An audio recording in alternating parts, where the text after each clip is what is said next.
The deadly silence creeps over the room. No speck of light enters the place, and the curtains cover the windows. A woman with her back supported by the bed and her eyes shut closed sits on the floor. Her face has red bruises and clothes are dirty.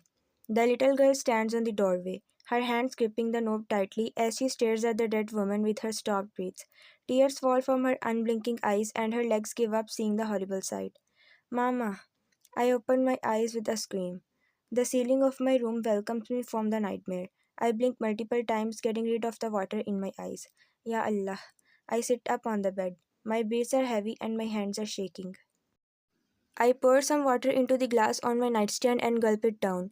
What a bad memory I get into my dreams. I got such a memory after a long time, but it's still as painful as the moment that happened years ago. My mom. I shake the horrendous thoughts away and get out of the bed. Mom passed away when I was 10. 15 years have passed, but the moment of regret of not saving her and the hate for her murderer only increases with the time. She committed suicide. But she was forced to. She was in extreme depression, and I only blame that man for her death. He is the reason that I lost my mother. I would have been his next victim if I hadn't escaped. I shut my eyes and inhale a deep breath. Taking my phone, I see the time. I had slept after the Tahajjud and it's not Fajr time yet, and I don't think I can sleep now. I go to the wardrobe and take the wooden box. It is the last thing that my mother left for me. I sit on the bed and open the box, taking the locket with a picture of me and my mom. The 8 years old me in it seems happy, but she did not know that the disaster was coming and they were going to lose everything, every person, every love. The doom of our family started since then. I take the locket out and look at the picture in which my mother is smiling. She was the most beautiful woman in her era. Her beauty surpassed the world.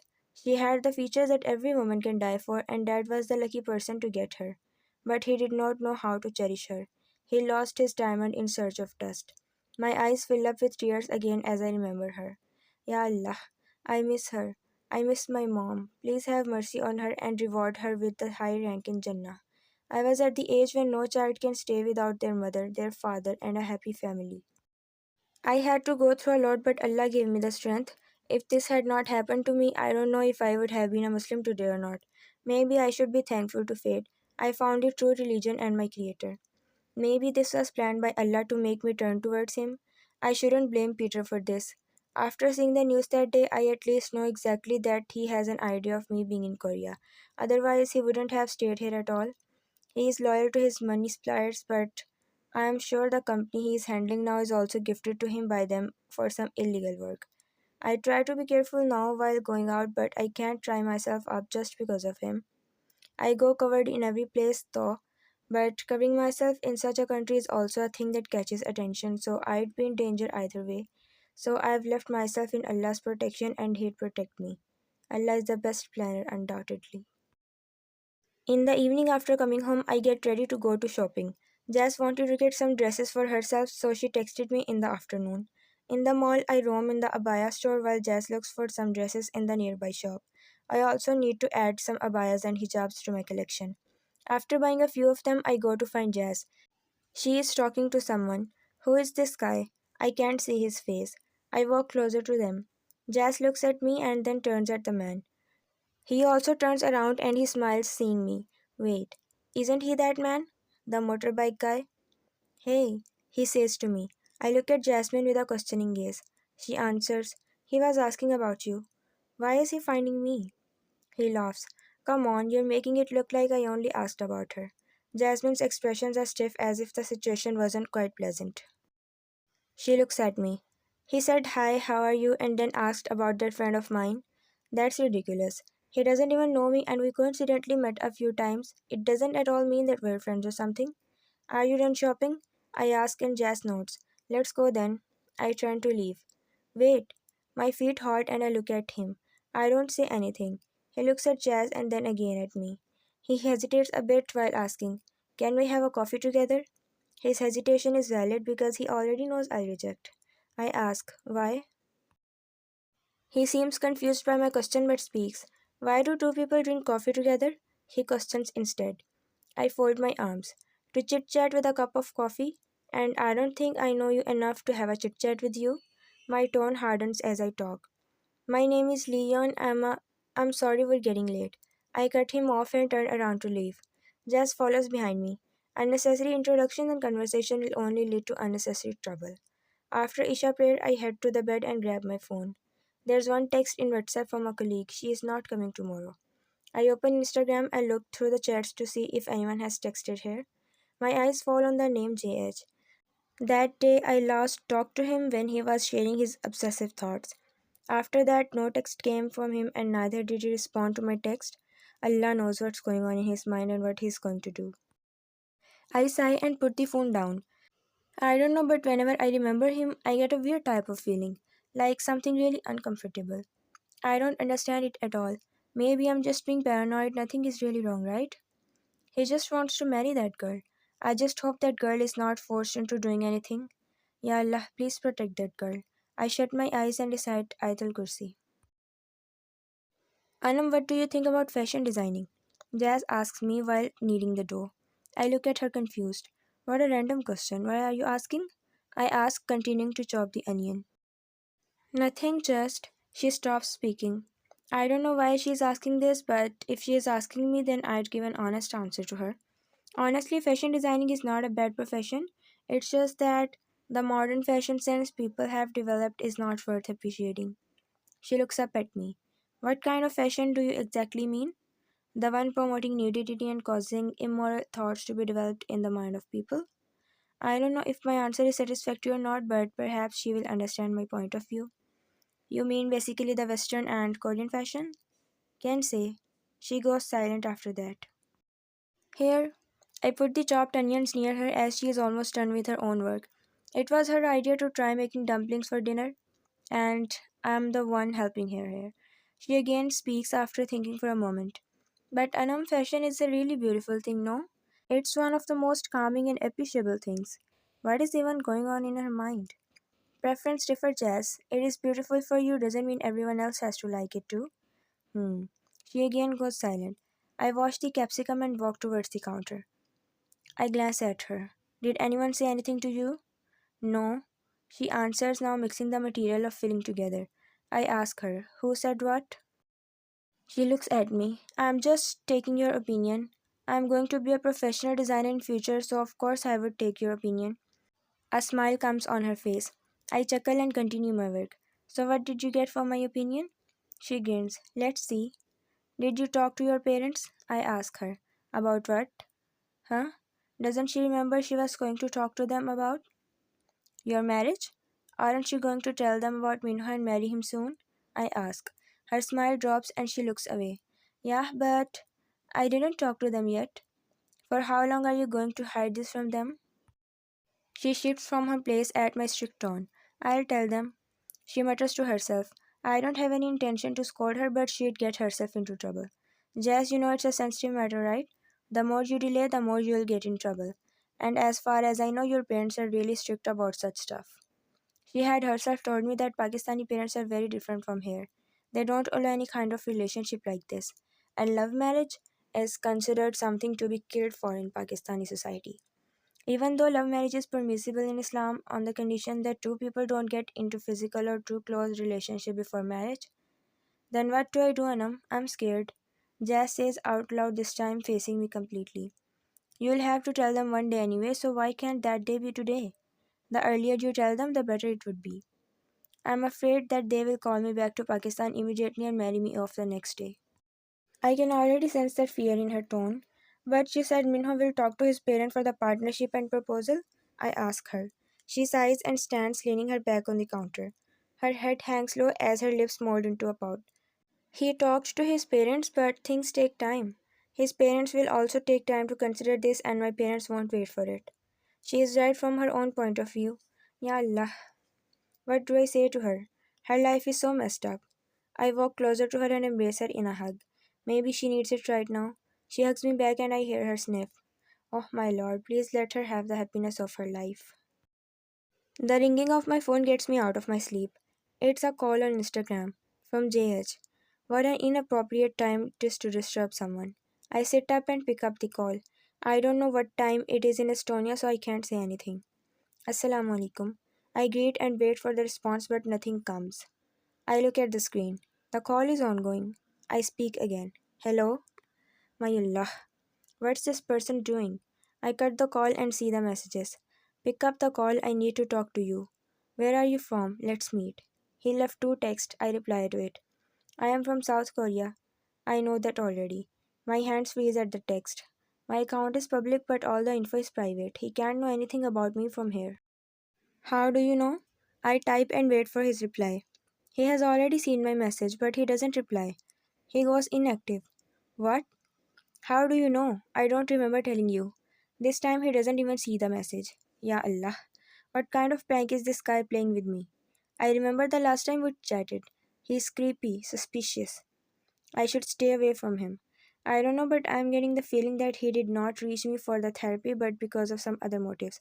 Without thinking of anything else, I block him and put the phone down. Allah knows what is going on behind this scary Instagram profile. What if he is a bad person? A gangster? A kidnapper? Can be anything.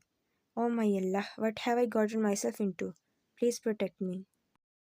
Saturday morning, I pray Fajr and recite the Holy Quran as per my routine. So, verily, with the hardship, there is relief. Reading such verses is a different kind of peace that I don't get in anything else. My heart feels so calm, and I know that my Allah is with me. He is listening to me, He is looking at me. He knows what I'm going through, and that's all I need. I go out of the room to look for a sleeping Jasmine. She probably slept after Fajr. It's a day off for her as it's the weekend, and I have two appointments today. I prepare breakfast for both of us and put her bowl of cereal on the table. I give her a call before leaving for the hospital. In the afternoon, I get free from the first appointment and have lunch in the break. It's Zohar time. I remember last Saturday I was praying Zohar when Jihan arrived. I should pray first today so that the same thing doesn't happen again. After praying, I sit on my chair with my rosary to recite Tasbihat Fatima. It is another way of releasing the tiredness after a day. Just reciting the 100 words frees me from the stress my mind is under. Just then, the knock on the door gains my attention and the expected person walks in. I greet him. Assalamu alaikum. He doesn't reply to my salam and walks towards the couch. I complete my tasbih and put the rosary in my drawer before turning my attention to him. How are you feeling today, Mr. Jihan? Fine, he answers. I nod. MashaAllah. Do we see any progress here? I open my laptop. What is this that you keep on saying every now and then? He questions. I look at him. What? I don't understand what he asked. The small words, like you just said. Oh, that. I just said mashallah. I really forget sometimes that people here don't understand these words. These are the words that we can use in daily life, remembering Allah in every work we do. Mashallah means Allah has willed it. Inshallah means if Allah wills. Jazakallah means may Allah reward you with goodness. Astaghfirullah means I seek forgiveness from Allah. Subhanallah means glory to be Allah. Alhamdulillah means praise to be Allah. And Allahu Akbar means Allah is the greatest. I explained, but his expressions twitch. Why do you need to remember him in every work? Don't you guys have fixed timings for praying already? He asks, more like I feel the taunt in his tone. Your words seem like we're forced to pray at 5 times. Aren't you? As far as I know, Muslims pray 5 times because they don't want to get punished in hell. So it's just out of fear of your God.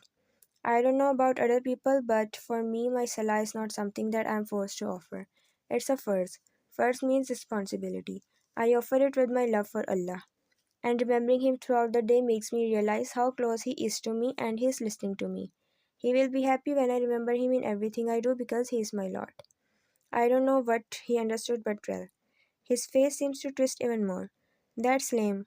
Muslims believe in punishment for every haram thing, that's why they pray and stay away from haram. If you love your Allah that much, then why doesn't He love you too? Why did He put punishment on everything? Ya Allah, what is in His mind? Isn't that what the Islamophobes say on the internet?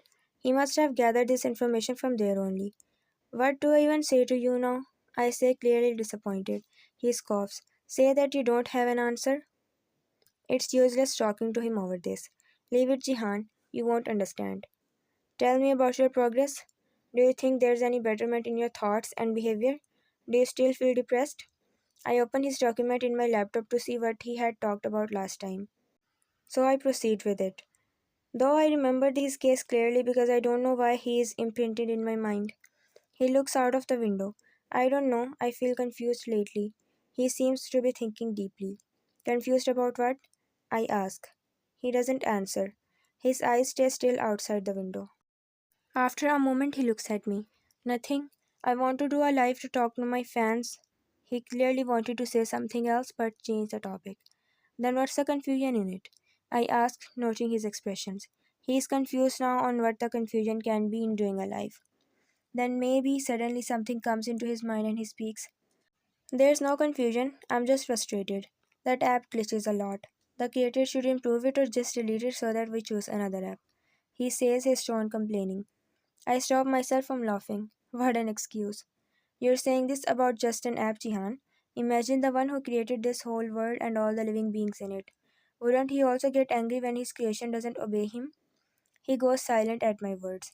His constricted eyebrows slowly relax as he takes in the meaning of the words. They are heavy words, but only for those who actually want to understand them. I don't know what he would be thinking, but I surely don't have any intention to let him insult me or my religion. Okay, so how did your daily activity go? Did you give yourself some time? I tried. Any progress that you can see in yourself? Do you feel any better than when you came here for the first time? I can see the progress myself though. I guess. On the first day, he was an arrogant and egoistic guy who behaved rudely, and now he's at least trying to cooperate.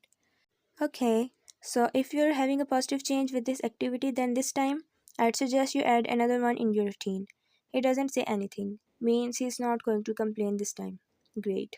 Another progress. Other than relaxing your mind, take a bit of time to plan a schedule for you that doesn't let you overwork. Your mental and physical health needs attention for now. Any schedule won't fix anything. His answer comes immediately. Of course it won't. I know, because you have some issues that eat you from inside out, right?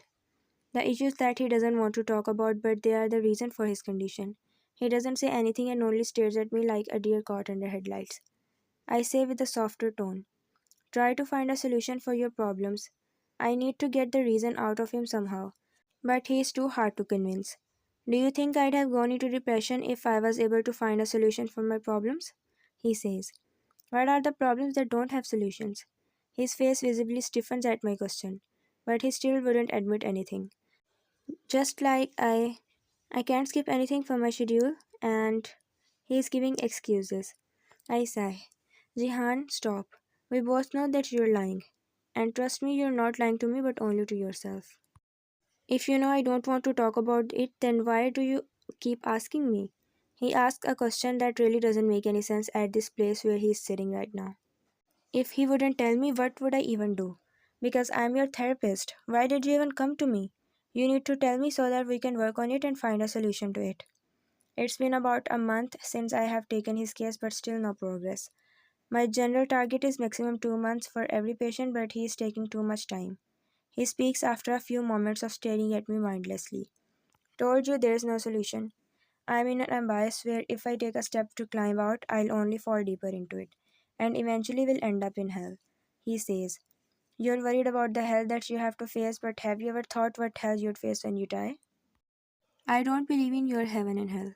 Of course he doesn't. What was the point of even asking him? Okay, even if you don't believe in heaven and hell, have you thought about your family? Your friends? What would they go through if you just kill yourself? At least I will be at peace. He is pretending to be selfish, but I know he is not. Your life is not worthless, Jihan. Even if you die, people would mourn for you for a few days and eventually they'd go after another artist and forget about you. World will continue to work as it is, but you'd have lost your only chance to live. I don't know what your problem is, but I'm sure it's something related to your career only. So tell me honestly, is it worth losing your life behind this career? I try to make him understand. He pinches his nose and inhales a deep breath, making eye contact with me, and that gives me the answer. He again looks at me with desperate and determined expressions. What do I do then? I am tired of everything. I lose everything. Most importantly, my career, my fame, my self respect. He stops, breathing heavily in between his outbursts. Pain is visible in his voice, and I can't ignore it. He must be going through a lot, and losing my life is better than losing all of this. He completes his sentence in a calmer voice. Your fame, your respect, your career. Do you think you're living for it? I ask him, and he goes silent. I speak again. Not every person has the same fame as you, but everyone has their own happiness and ways to live. You're not happy with this fame and all this. Then why do you think you're living for it? What do you mean? He says slowly. We live for what makes us happy, and you're living for what makes you go into depression. That's not how you should live. He stares at me like a lost child. His gaze softens as he seems to understand my point. It is affecting him, and that's what I need. Live for yourself, Jihangir. Live for what makes you happy.